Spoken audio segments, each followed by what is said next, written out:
Pregnancy symptoms பார்த்துடலாமா? First பாடி ரொம்ப டயர்டாக இருக்கும். நம்ம எந்த அளவுக்கு ஆக்டிவாக ஒர்க் பண்ணுவோமோ அப்படியே ஆப்போசிட்டாக மாறிடும். அந்த அளவுக்கு டயர்ட்னஸ் இருக்கும். செகண்ட், பிடிச்ச ஃபுட்டெல்லாம் பிடிக்காம போயிடும். பிடிக்காத ஃபுட்லாம் பிடிக்கும். தோசை பிடிக்கும், இட்லி பிடிக்காதுன்னா இட்லி பிடிக்க ஆரம்பிச்சிடும். தோசை பிடிக்காம போயிடும்.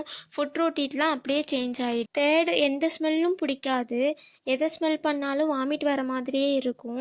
சாதம் வேகிறது, பருப்பு வேகிறது, இதெல்லாம் வேகும்போது ஒரு ஸ்மெல் வரும். அதெல்லாம் சுத்தமாக பிடிக்காது. அந்த இடத்துல நிற்கவே முடியாது. ஃபோர்த், நம்ம மார்னிங் ப்ரஷ் பண்ணுவோம்ல, அப்போ ப்ரஷ் பண்ணவே முடியாது. ஒரு மாதிரி கொமட்டிக்கிட்டே இருக்கும். ஃபிஃப்த்து, எந்த ரீசனும் இல்லாமல் கோல்டு ஃபீவர் வரும். ஃபீவர் எப்படி இருக்குன்னா, நமக்கு ஃபீவர் வந்தால் குளிர மாதிரி இருக்கும். படுத்த படுக்கையை விட்டு எந்திரிக்கவே மாட்டோம்.